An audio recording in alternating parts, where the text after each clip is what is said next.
Welcome to the Nurses Journal. This podcast is for nurses by nurses.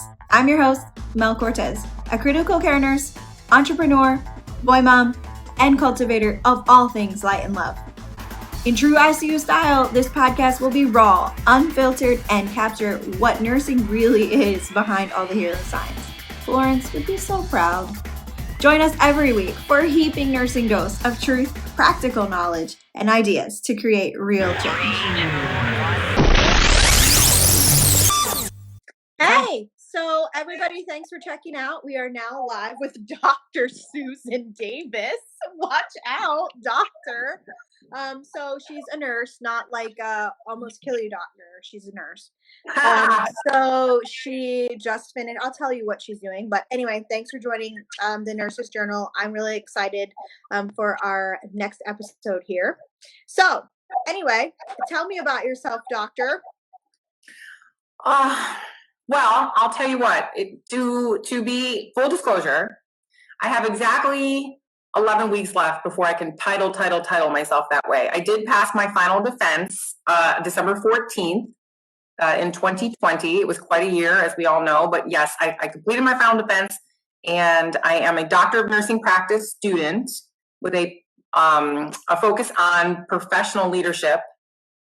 Which means my degree is 50% healthcare and 50% academia. And anyway, I'm ready to rock it in about 11 weeks. But man, I'll tell you what, it's a countdown. 11 weeks, and then I will be officially drop the mic, Dr. Davis. Nice. Well, you deserve it. So what made you decide to do all that? Like, why? Why did you decide to do that? Oh my gosh, that's a huge why. Okay, primarily because I'm a chicken, not like you, bold and beautiful and out there just rocking it like you are.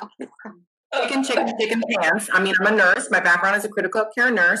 I started nursing in trauma and emergency, and I absolutely, it's the love of my life, trauma medicine, and I loved everything cardiac. So I guess what happened was, it's really a crazy long journey, but I went back to school. And I didn't want to go back to school, but I went back to school. And in my bachelor's, it was like one thing, who cares, la, la, la. And then in my master's, at that time in my career, as a critical care nurse, what happened would be, okay, so you're in the ICU, I'm in the ED. We get code blue calls in the hospital, and then we all rush and we respond. And then when we get there, we were always kind of like, whoa, Nelly, like, what the heck's going on here? Like, how is it possible? Just say, whoa, Nelly. Whoa, Nelly. You're like, what the fuck is going on here? That's what we say. And they poor things are terrified. And they're like, thank God you're here. And then they run away. Okay, so that became the focus of my life. And I didn't mean for it. I didn't want it. I just remember we'd walk out of there and there's nobody high-fiving. Like, wow, that was freaking awesome. It was like, holy shit, what the fuck is that? And I was like, oh my God. And then guess what? We all go back to work. And until the next one, and then the next one, and the next one. So in my master's, by the time I got to my master's was in whatever the heck it is, clinical nurse. I had to come up with a project. And at the time, my critical care friends were like, Susan, okay, so I was also running on the bane of my existence. And this is something that nurses everywhere probably right now would love to talk about. And it's their American Heart Association provider cards and how difficult it's been in COVID. So that's a whole nother story. Yeah. I live on the daily right now, but because I run, that's the program I run now. But from that lens of American Heart Association, and then my background as a critical care nurse, I started training large volume American Heart Association for the hospital system. So like 150 people every week, all health trainers. And this was, pre-COVID. I've been doing this now. I left the bedside 7 years ago. Okay. And in that time, I started doing this American Heart Association stuff. And then I got my bachelor's, my master's, and now my doctorate. So how the heck did I get through this whole thing? So in my master's, they were like, Susan, as the director of the American Heart Association program for our system, can you help us? Like, we want to see something better when we get there. Can you get them to do compressions? And I was like, wow, us critical, we're jerks. We really are. I mean, because we're all that a bag of chips. Yep. Myself. But what happened was I started doing my assessment of like, well, why why aren't we seeing what we want to see when we get there? I mean, it's BLS, it's basic life support. Why aren't we seeing it? You know, I mean, and I came to this huge realization. One, acuity doesn't mean the same thing in the inpatient environment as it does in the critical care environment. I mean, that's a whole nother conversation for us. Mm-hmm. The word acuity in nursing needs a lot of help. Yep. A lot of help. Acuity to me and you means sick or not sick. And over Right. And then there's like so many different scales, Oh. and then some hospitals don't even use one. They're like, oh, take 7 patients and just deal That's with what, it. but that's what they're using it for. They're using it for staffing. Like, you can't have 2 reds and a green and a yellow. That's not fair to those who have all greens, you know. And then, like, I'm like, but what is it? So I would have these discussions. So what does a red patient mean to you? Well, it means multiple tasks. An ICU patient, there's like 800 tasks, right? To me and you, that one's a green. We're not going to do anything to that one. It's plugged in. We go. We don't need it. Listen to me. It's not an it. It's a human. It's like human life. It's an it, so we can do terrible things to it and feel better about ourselves. Point being is, I had this huge cultural like phenomena, realizing that because I never worked outside of critical care, and I realized. Oh, you never did. No. Oh, so you don't know what it's like to take 6 or 7 patients and then have to like give 20 meds all at 8 o'clock. I floated a few times, and they were like, they had a target on my back because I was like, she's a critical care nurse. She can only take like no more than 4. And I was like, they wanted to like kill me. I tried. I literally tried to do it. I did. I really tried. I tried to help out the local hospital, and they were like, "Can you float to Telly?" I'm like, "Sure." I was panicking. No, I'm like, but those medications alone. Listen, you're an ICU nurse. I'm an ER nurse. I'm like, medications. Listen, let's look at this list. There's like 50 things. You're like, no. So when I go to the ER, I'm like, okay, let me get this done. They're like, you don't do that shit. Don't do it. I'm like, but it's ordered. They're like, it's an aspirin. Who cares? I'm like, yeah, but they might be having a heart attack. They're not having a heart attack. I'm like, this one's fine. Next. I'm like, and eat? They don't need to eat. I'm not giving that turkey sandwich. I give insulin every 5 seconds. By the time you give insulin and give your meds, it's time for lunch. It's horrifying. How they do it. Really, I have my respect, high respect. So in my assessment phase of that, I was talking to them, by the way, how do you feel about cardiac arrest? How do you feel about your training about cardiac arrest? How do you feel when it happens? How do you feel about your emergency equipment? And they were like, you know what it is. Listen, nurses all over the country will listen to me like, oh my gosh. They pass that red thing in the corner and they're like, oh Lord, not today. Please, not me. You know, no, not me. Somewhere in nursing, 8 million years ago, we decided that only the charge nurse would check that thing off in the morning and then check, and then everyone goes to work. But now when the shit hits the fan, who's supposed to grab it? They never practice with it, ever. Don't tell me, okay, nurses, if you're going to call me and tell me that, we do it in our competencies. Yeah, okay, whatever. Your second check off when you go through the cafeteria or your auditorium and you check the drawers and you show that you know how to turn it on, which FYI, I can tell you, okay, let's speed up. So I learned all this, and I realized that critical care people are their own breed, and we work in critical care because we like it. Okay, if they liked it, they would also work in critical care, but they don't. And when you're in critical care, either ED, ICU, and Melissa, tell me if this is true or not, and everywhere you've worked and you've been all over the country, even in those critical care departments, there's still just a couple crackheads that run to the scene. Yeah. Oh, yeah. The rest of us are like, I'll watch the unit. I'll watch your patients. I got you. Good luck. What you have? I got it. You know? So honestly, it's an acquired taste. Yes. So, and it does taste good. I think so, but I function at that level. I'm like, okay, let's do this. I don't care. I mean, I don't care. I'm like, the liver's coming out of the colostomy. I'll take it. All right, just put something over it. So, long story longer, the critical care team at where I used to work trauma, they're like, hey, listen. I'm like, listen, I'm seeing it in the classroom, and like we're seeing it in the clinical setting. I'm like, hey man, I saw it in the clinical setting for years. They're like, right. What can you do for us? What can you do for us, please? So I'm like, oh, this is easy. I'll just study it and I'll figure it out. So that's what I did. And for my master's project as a clinical nurse leader, I studied in hospital cardiac arrest. I studied I don't know if I told you, but I have my paramedic license as well. So I also have my medical. Oh. did a little flight, a little stint of flight, and sidebar. I got my medic license because I once went up with a medic who I wasn't particularly fond of their skill set, and I realized that not in the scope of a nurse to intubate. And if I was up, up yonder, and the person I was with, I didn't feel confident about their skill set, then I was gonna be bagging a patient, like all that way. I'm like, no. So I got my medic license so that I could intubate if I had to, yada, yada, yada. But that part of my career taught me a lot about pre-hospital medicine. And then in the American Heart Association thing, this huge, by the way, face-to-face program that I run with an amazing team, are all paramedics and so on and so forth. So I lived with these experts.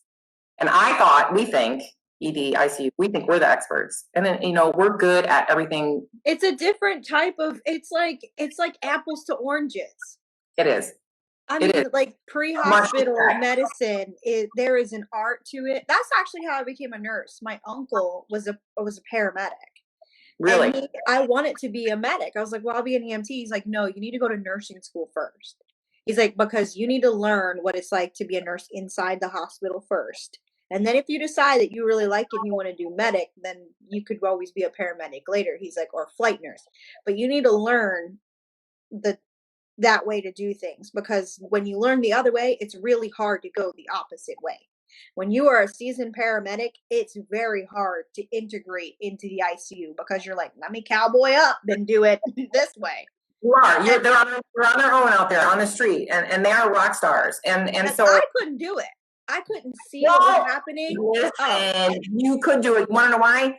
Fresh air, girl. And then in 12-hour shift, they're like playing their video games and eating. What's for dinner? Pot roast. I tease them all the time because like our 12-hour shifts, they don't look like they're 12-48s. 24-48 is what they do. I tease them. Listen, they could get calls all night long and then wham, wham, wham. I hear like, oh, you tired? Oh, what was for dinner last night? They all cook. They eat. Yeah. Well, that's true. Yeah, my uncle's pretty good. Anyway, I'm just saying. So, body to yadi, when I went into my research, I spent a lot of time looking at pre-hospital ways. I looked at in-hospital ways of cardiac arrest, code blue response, the first 2 to 6 minutes. Like, what does it look like across the country? How are we training for it outside of the American Heart Association? And believe me, because when I moved into my doctorate, speeding up the story, I had this opportunity. So I came up with the answer. I'm like, this is really easy. I didn't recreate the wheel. I just pulled what was cool that I thought out of everybody else's stuff, and then down to as simple as I did. It's the same thing, except yours is really cool too. Yours is super cool. Come on, we can't do what I do without what you do. That's why this is cool together already. But the short of it is, BLS before ALS all day long. We all go to ALS. Everyone goes to advanced cardiac life support. They instantly think, oh shit, I don't know this. I'm not good at this. I don't do this often. So whoop, hands back and move out of the way for the, I always say, nowhere does it say recognize the problem, call for help, begin CPR, and then wait for the superheroes to arrive. It doesn't say that anywhere. In fact, it doesn't say that. Like, if you could go to the airport or the mall or wherever and somebody tanks, Joe Schmo or a 10-year-old kid's going to grab the AED, someone's going to start compressions and put the pads on, and they're going to use it. Right? But you go in the hospital and the average across the country is 4.5 minutes. 4.5 minutes. I'm sorry. Last time I checked, that's too long. The heart only wooga for so long before that's it, game over. Right? You got electricity in BLS, not ACLS. It says use your electricity the second it arrives. So I interpret that as, I don't care if you don't have an AED defibrillator, and I don't care if you have an actual AED on the wall somewhere, your manual defibrillator with the push of one button turns into an automatic defibrillator. And therefore, everyone with a BLS provider card can use it. So fast forward, I did it in my master's program. I broke it it was 2 years ago, Melissa. I put the program together. I had the critical care outreach team, which in my system is the same as the rapid response team. I work with them. I had them review. Am I crazy? Do you like this? Do you think this is cool? I've really scaled it back. This is what I'm asking for. And they're like, no, it's great. Let's try it. So they gave me 2 units, and I had 2 step downs from the surgical ICU and the medical ICU. I had 2 units, and I piloted the program like, I guess 2 years ago. So lo and behold, of course, everyone loved it. It was like super crazy easy. They were a little nervous at first. I'm charting. I don't have time for this. I'm like, the drills are 2 to 6 minutes. So yes, you can. Wow. Come on. Let's Give go in them a here. cookie. Don't be baby. No, I don't give cookies. I'm like, yeah, make them get on there. And then I said, and we're going to laugh at you. Come on, let's go. No, just kidding. We don't.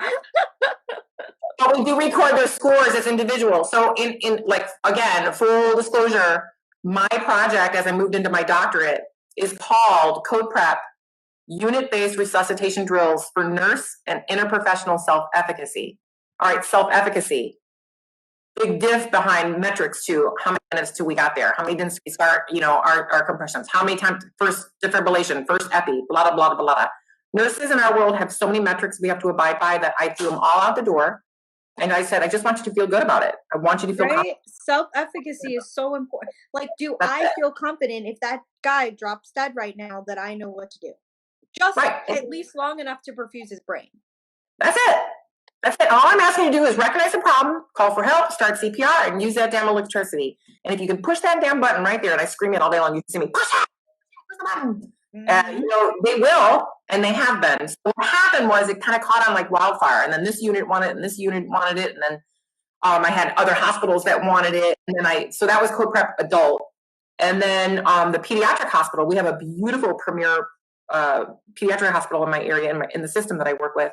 It's only just like maybe 3 years old. So lucky me, fresh and wonderful. Like all the physicians, everybody in the whole hospital was ready and open. That wasn't like the old school, we've been doing it this way forever people. Yeah. So me in and I trained with their PICU team, and we created Code Prep Pediatric. And they were using it in the pediatric setting, and lo and behold, they save a baby's life. Yay. And it was in the news and all that. Thank you, Code Prep. And I'm like, again, it's so easy what I teach. And I master rescuer 1, 2, 3. It's okay. Everyone's like, well, we have code roles. I'm like, oh, I'm proud of your code roles. I really am. But I mean, and I'm not going to make fun of code rules because there's a lot of research and science that says that they work. But what I say is, if you find that human, you're up. Okay, you're number 1.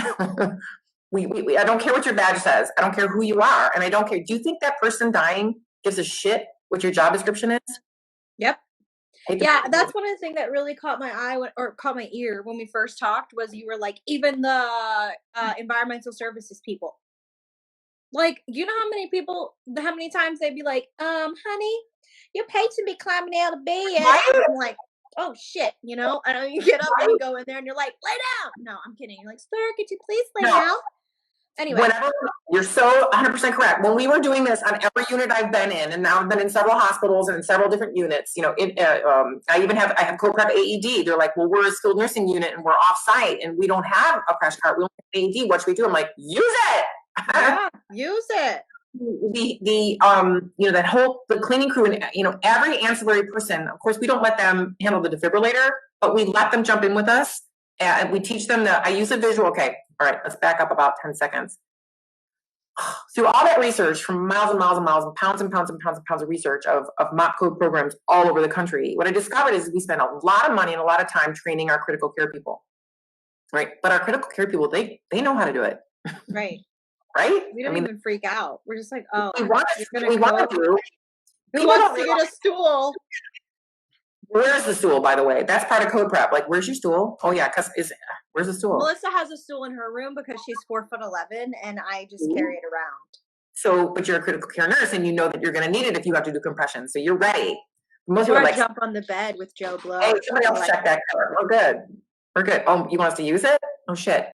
So, a million things came out in my master's when I created this program, and I was asked to present it in a couple different places, and I did. And then when I did, these hospital chains were like, oh, we'll take it. This is the bomb. And I was like, I'm sorry. I'll be right back. What? Oh, shit.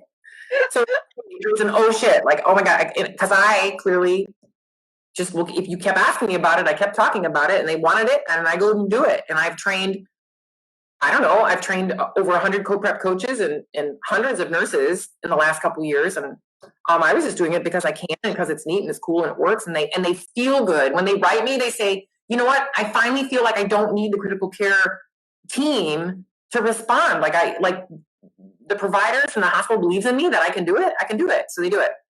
That's really awesome. So then I had just graduated at the end of 2018 with my master's, and I was actually at a nurses business conference trying to figure out what the heck to do. And I met a gal who's a faculty member at the college I'm in right now, American Sentinel University. And I'll go ahead and plug them because I've loved my program. Yeah. And she said, I think we have a program that would fit you perfectly, and you can use code prep as the focus of your whole doctorate. And I was like, oh, that's so much easier than opening for business. Yep. You're like, never mind. I was like, oh, but I thought, you know what, honestly, what I'm talking about is like how to save someone's life. So I really wanted to be secure in my medical recommendations to people, because I'm going into these places and saying, hey, listen, we're going to be shocking before you get there, which is shocking in itself. Right. We are, and they do. Listen, when we practice it, they do it in a minute and a half. And I so like we had a it wasn't a transporter, it was a patient safety tech. Okay, so it was one of the floors, sitter, trained, and they were discharging a patient on the way to the this was about 6 months ago, to the elevator, waiting for the elevator down to discharge this gal, and there was a transporter, patient safety tech who'd been trained in my color coded, which is listen, I use MCI, green, yellow, red, sick or not sick, and we train in the whole hospital to be triaging. And it's based on respiration, pulse, and mentation, like good or bad, cross-room assessment, give them a color. No one goes to the hospital without a color, right? So if you're bringing someone from SI down to CAT scan, you're not going to bring a yellow or red without a conversation with them. Hey, I'm bringing them down. It's a yellow or it's a red. So wow, that's cool. I've never heard of that before. Yeah, it works because like now in radiology, I just call and be like, yo, this person's really sick, so we're going to be running. That's what I say. But if you don't say it, when they get there, they still have Granny Pop in there for its toe jam, and you're like, I got a red coming. And that still happens even if I call, which is anyway. Everybody's on the same page with their color-coded scheme. Then also radiology is in the same. Like we sent them a green. Don't send us back a red, yo, because you laid them flat for 20 minutes, and then now they're bubbling, and like there's a problem. And they're like, I don't know, we just brought them back. Right? Is there a lifeguard here? Sounds like somebody's drowning. It's called flash something. I'm not sure, but you're not supposed to do that. You need a flashlight to see if you got any pupillary response now. So all these ancillary people were pumped, right? Because they now were part of the equation, and we were like listening to them with these color coding things. So all right, back to my story. Gals, the elevator opens and the patient care tech is coming off, and she's looking at this patient. She's like, red. This patient's a red. You need to take her back. And the guy's like, she's discharged, man. We're out of here. And the gal was like, no, I insist. You got to take her back. She's a red. So she's a red. Look at her.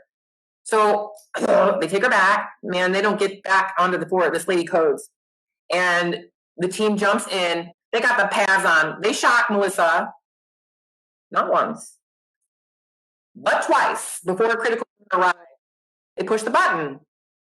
Now she went to the ICU. I mean, she later didn't make it, which is not a very good story. But the point is that the team responded. Like the patient safety tech recognized that she was a red, demanded that she got taken back, and then they pushed the button. Now this was before critical care outreach arrived.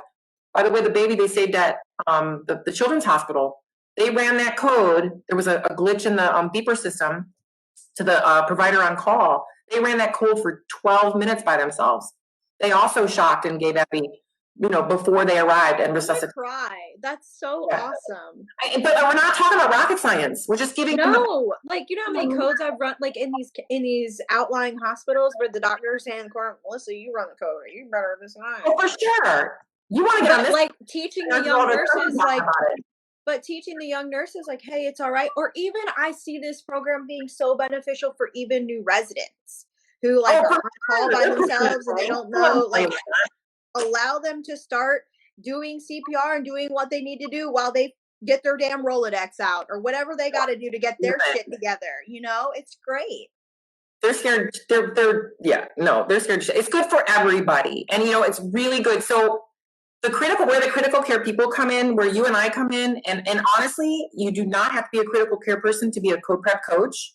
because I do a train-the-trainer coach where I give them all the meat and potatoes. Like, here's all the dirt behind why we're doing what we're doing. And then there's nuances that make it a little trickier once they get better. And I got to tell you, I've trained teams of ICU nurses, and they're always like, oh, when are we going to get to, the specialized stuff? Because we do specialized work up in here. I'm like, okay, well, as soon as you can show me that you can run respiratory 1, 2, and 3 by yourself, everybody else by yourself, and they're like, oh, I'm like, okay, let's go. All right, I'll show you once, and then I just want you to do it, right? And when I haven't used the analyze button. Now, in look, again, full honesty, as an ER nurse, I had no idea. I never even saw the analyze button on my defibrillator before. Do you know that there's one? Yep. There was one. I had doctors in the ER who've been there for 30 years, like, no, there's not. I'm like, yeah, there is, right here, look. I'm like, no. They're like, oh shit. It's there. So it's the most underutilized tool that I know of in my nursing world, this analyze button. So when I have like my ACLS new people or PALS new people, I'm like, listen, man, don't hate this course. Don't hate it. Because this is so easy, guys. If it's too slow, we're going to speed it up. If it's too fast, we're going to slow it down. And the easiest answer in the whole wide world is they're dead. Okay, so what are we going to do? That's what I say in my course. I'm like, push the button. There's no reason to panic during a code. Like, your patients, they cannot get any deader. Like, anything that you do at this point is beneficial. And that's the part about mindfulness, is being like, when we initially talked, was, how this program, like you said, I think if you have a heart, you qualify. If we have a heart, we qualify. That was a cool line for both of us. Yeah. If you care about the patient, if you care about what's going on, if you want to continue a career in nursing, because there's so many nurses that are just done. They're just done at this point, and that breaks my heart, because, it is a profession that is so noble, and it gives you so much joy when we're in a place where we can receive the joy. Now we're at a place where we can't do anything. We can't receive good. We can't receive bad, because we're just so closed off in an effort to protect ourselves from the trauma. So I think that the mindfulness element of, during a code, being able to use techniques that you've learned when you're not in a stressful situation, like breath work, to calm down, stop the stress response, or allow the stress response to work and be beneficial in recalling your ACLS algorithm, recalling, your basic BLS, and just being able to be calm in a moment when everything else in your body is telling you not to be. And that's what mindfulness gives us the opportunity to do. Yeah, bravo times a million. And so again, what you're saying, based on why, and a lot of people I had pushback on the fact that I studied, and very specifically, the self-efficacy.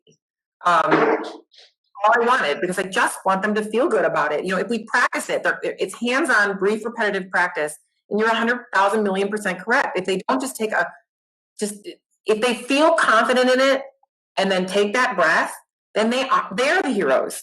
They're the heroes because they can do it right now. I mean, people always tell me they're trained for this. I'm like, you know what? You want to know what our training is for nurses? Okay, you might have a chapter in Adult 1 about way back yonder 800 years ago. That was it.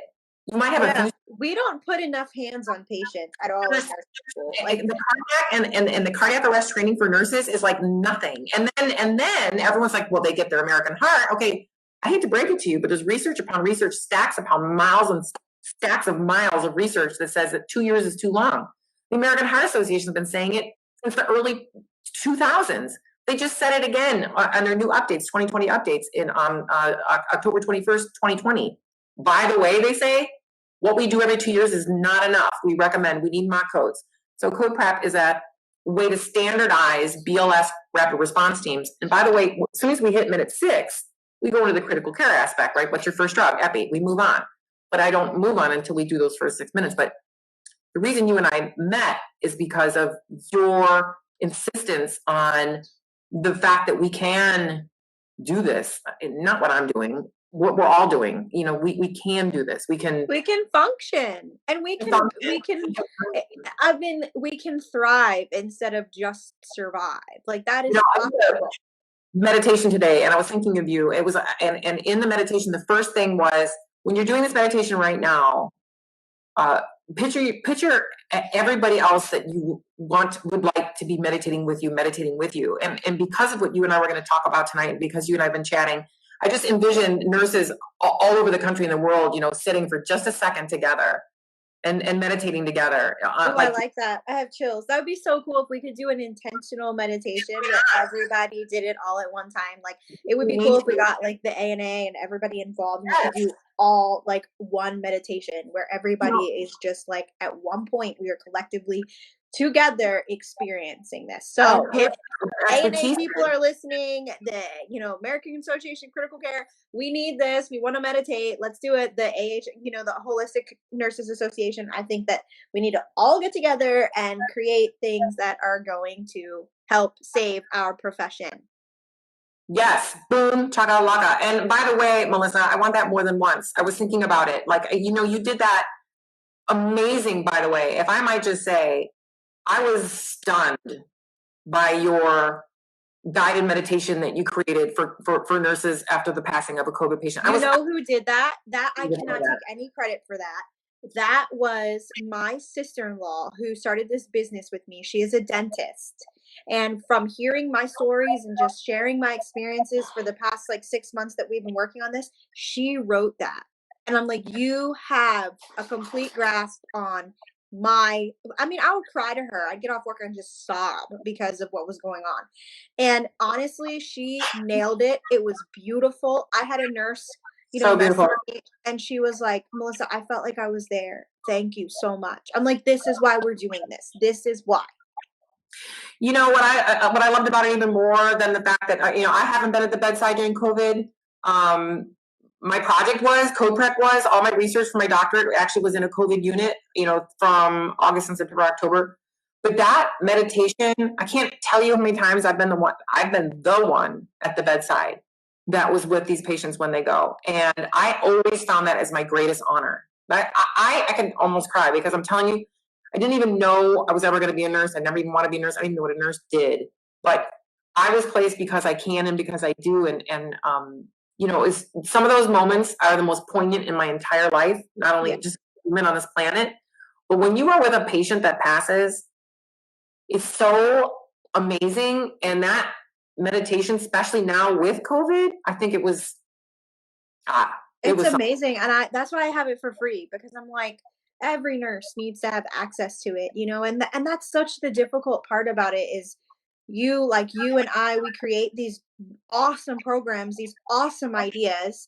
And we're like, I put this video out last night about how we have this idea, we create it, we work really hard to develop it, we do the research, we do all the legwork, and then it's like time to get it out there. And it's almost like we're hitting these walls because nursing ends at nursing and at the bedside. There is no how to be an entrepreneur, how to build a business, how to do other things besides just take care of other people. And that is where nursing as a profession has to evolve.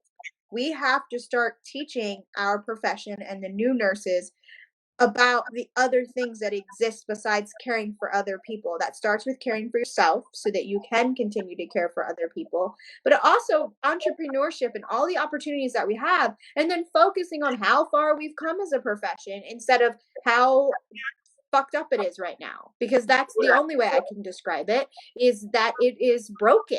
Our profession is broken. And everything that I loved about nursing, it's like I don't even see it anymore. Like, where did that go? You can't even be with your patient now as they're dying because you're coding another patient that's dying at the same time. So the point of that meditation was, Natalie, I didn't even prompt her to do it. She just did it. And she was like, I want you to listen to this. I was like, that's incredible. I cried. I was like, that is amazing, because right now we're not having the opportunity to grieve with the family or eat the muffins off the bereavement cart.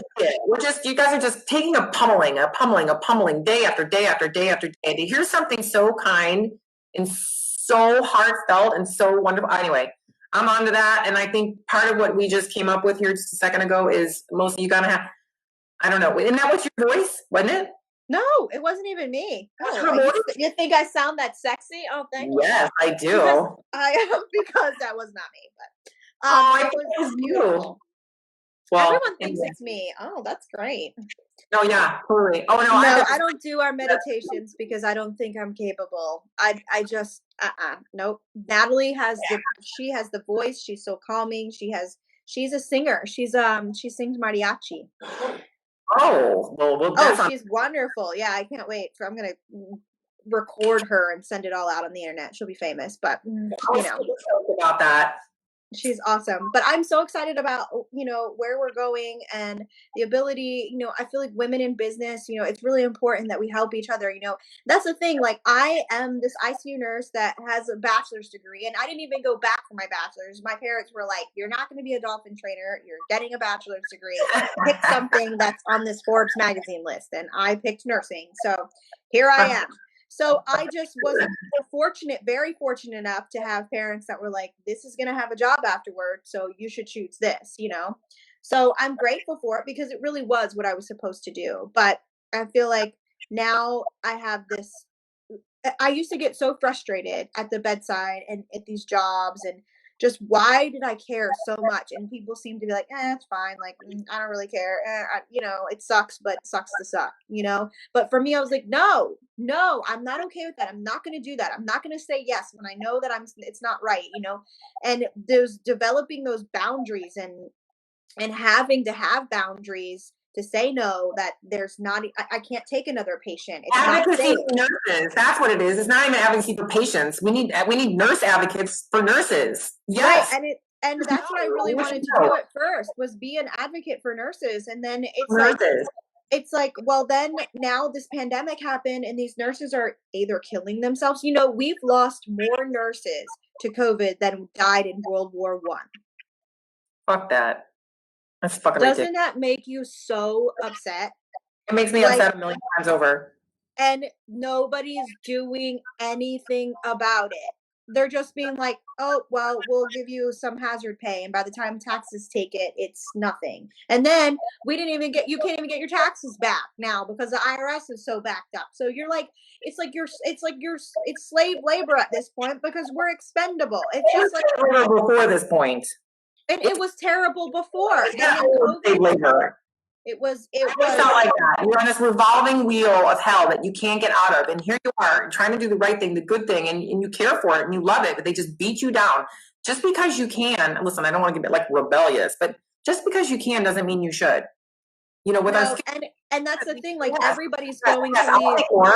I'll take 84 patients. Oh, sure I will. Oh, I'll take a patient that needs to be monitored because they need the money to support their family. So you're putting them in a place where they don't have a choice. But listen, you are not going to have, this is my speech to the executives. You are not going to have any labor force left after this pandemic is over, because there will be no reason for us to stay, because we'll be tired, exhausted.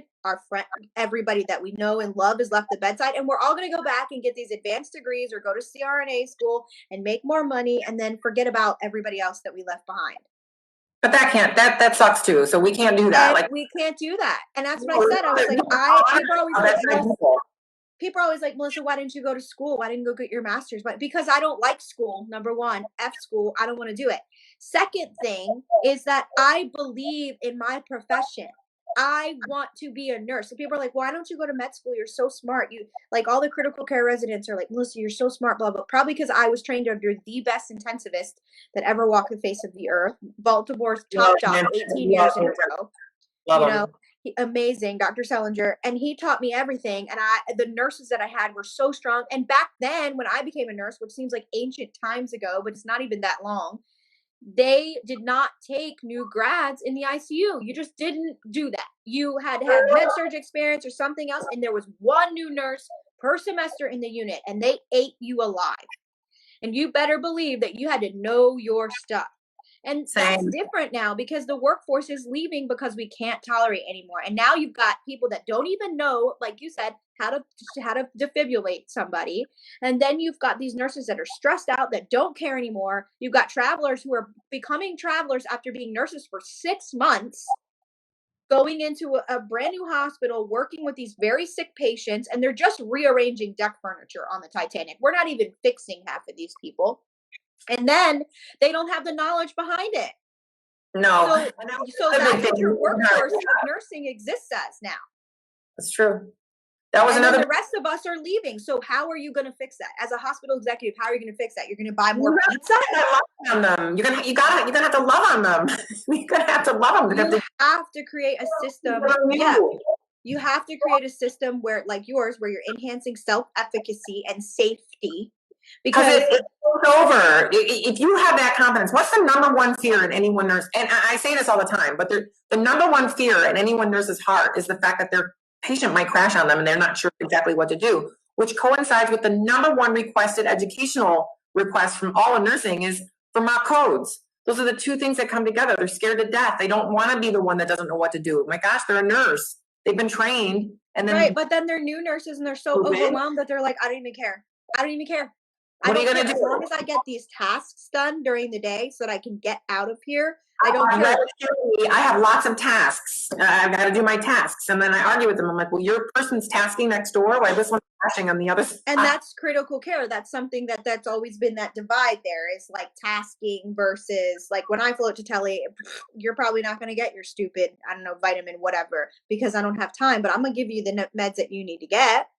But at the same time, if we had a program where we could resupply people's energy, and that comes from learning to take care of yourself and being mindful and finding moments in the day where you can stop the stress response by changing your thought. I literally didn't even know it was possible to change your thoughts.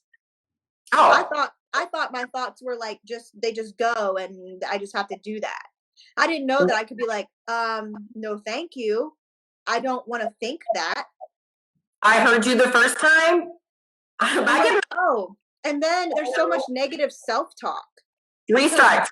3 strikes. I give myself 3 strikes. I heard it the first time. The second time, and now I'm in the repeating cycle. When I heard it the third time, I'm like, okay, yo, I heard you. Okay, I heard you. This is me to me. Shut the up. And the thing about it is we don't learn that till later in life as women. Yeah, but I feel like we don't, because we go through life experiences and all this stuff happens and we don't learn that till later. But who's teaching these students in school, like, hey, you can be mindful here. You can use these practices here in your schooling, as you go through this very rigorous nursing program, which, by the way, it's we need to revamp education for nurses in this whole country. Picking up your lead. No, I 1,000% agree. So like when I teach code prep at the college level or even high school level, man, they eat it up. And so you know what happens to them? I build their self-efficacy right then and there. Now they're heading into healthcare in whatever field they're in, whether it be EMT, paramedic, nursing, radiology, CVT, dental, I don't care what it is, but if they have that confidence that, oh my gosh, I already own a code, I already know my equipment, and then with what you have, now they know how to center when things start getting off. It's got to be fixed upstream. There's an ecosystem. And the thing about it is you have the research behind your stuff, you have the science behind it. You've been to school. I didn't go to school, but I feel like I'm finding these people that want to contribute and want to. And really my goal at Cortex is to be that bridge to everybody, to find those people that are doing things to enhance my profession. And whether that's a yoga instructor, whether that's a fitness and nutrition person, whether that's somebody that's teaching true nursing knowledge and, to feel confident and okay with going into a day with a sick patient, that all comes together, and Cortex is the bridge to that. And that's really what I wanted to do, was bring these resources to nurses. And, then I've been talking to people that are already really big in the nursing industry, that have done things, big entrepreneurs, and they're like, let's help you. I want to help you. So I'm just really excited about where we're heading and the potential and, the availability for people to access your program to get ahead, essentially. The sooner, listen, I wouldn't have made it through my education is my education. I remember we started out this conversation by saying I was a chicken because I was too scared to just jump out there and do it myself. So school was easier for me. But I wouldn't have gotten through school. I wouldn't have gotten through raising my children and all the things I've done in my life without mindfulness, without my yoga practice, without my working out, without my teaching my brain how to shut the hell up and get things done. And without, and you do it on your own. You learn how you feel, and there's either feeling, it's just like sick or not sick when we teach in the hospital. Are you good or are you not good? And if you're not good, why? Don't let your beliefs get in the way of your desires.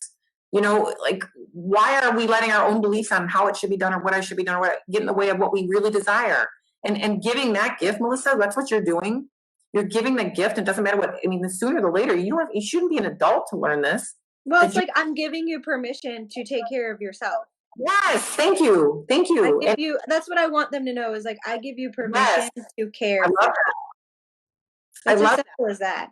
It's in every single one of us, every single minute of every single day. We just think we're too busy for 8 million reasons of why we are busy. I hate that word. There was a while, in fact, I'll sidebar to this. I wasn't allowing that word in my existence. I think it was, I'd have to ask my partner at work. Jessica, did I start saying that in 17 or 18? I don't know. Anyway, I wouldn't allow anyone around me to say it. I don't want to hear it. We all know how. That's funny. So I outlaw the word. Good, because it's a stupid word. You gotta be clever, like, my plate's full and I have a few things to tend to or whatever, but you can't say, oh, I'm busy. It's so lame. Please. Yep. I know. People are always like, Melissa, how do you do all this stuff with all those kids and blah, blah, blah. I'm like, I just do it. That's I just make a decision to do it. Like, that's how you do it. What else am I going to do? Scroll through Instagram, watch TikTok videos. I mean, I do that. I get lost in TikTok. Who doesn't? They don't anyway. I had it for a little while, but it makes so many ding, ding, dings on my phone. I don't know how to turn it off, so I got rid of it. Ding, ding, ding. Well, you know what? I am so excited about things that are coming. And so how can people get more information from you if they want to do that? Well, I'm totally lame, but I'm promising the world that I'm about ready to launch and get on board with being a for real business person. I mean, let's face it, I've been serving my local population for the last couple of years, and I have to actually turn myself into a business. I'm in denial, but I'm doing it. So I do have a website, codeprepcpr.com, and you can reach me at susan@codeprepcpr.com, or Melissa, I'm on Facebook too, right? So I'm on Facebook with the Code Prep CPR. It looks really sleepy and lazy because that's what it is, like me, sleepy and lazy. But I'm about to awake the sleeping bear. So Code Prep's about to come back alive. I honestly thought, actually, I was on fire at the end of 2019. I spoke at my first public thing where I was actually like a paid public speaker for Code Prep tips. And then COVID hit, and I thought, oh my gosh, well, I'm not going to bother anyone with this. That's just ridiculous. Everyone's got so much on their plate. And then next thing I knew, the hospital were calling me, and they said, we have all these new policies and procedures with COVID. We're donning and we're leaving the crash cart in the hallway, and we have our drugs in a little baggie, and how are we going to do it? And I said, well, super easy. We'll just Code Prep, and that's what they called me for. So that's how actually my final research for my project was done, was during COVID, on COVID units, because of the procedural changes. And then we had all this ethical issues like, oh my gosh, we're just going to rush in and do it. I'm like, yo, girl, no emergency in a pandemic. No emergency pandemic. So, and every chest pain and every shortness of breath had to be assumed COVID positive. So we ended up doing my research for my DNP. And, and it was, again, if you're going to have to don before you can put your hands on that patient, then you better get with it. Let's go. Where's the stuff? What does it look like? Let's put it on. Let's do it. What does this look like? So that's the beauty of Code Prep, is it adapts to whatever environment you have. So my research came back, like over 80% of the people who participated in my research study had not ever handled their emergency equipment. That's super scary. Scary. But you know what? It's really good that we know.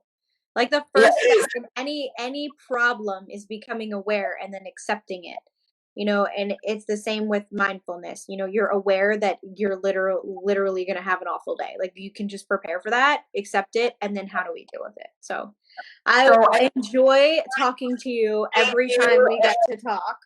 If they can't find me, they can find me through you. So I'm coming out of my crab shell, and I hope to launch really in a matter of 11 weeks. I'm done with my doctorate completely. Good. We're going to get you there. I promise. Ooh, I'm ready. All right. Well, I will talk to you again soon. Thank you so much. And I can't wait to see what great things come out of the two of us. All of it. Hey, listen, I don't think energies like ours can be missed. So it can't be contained. We're like volcanoes. So if there's anyone that needs anything said out there, just throw it our way. We'll make shirts. No. Thank you. All right, bye. Be well, everybody. Good night. Please hang up and try again.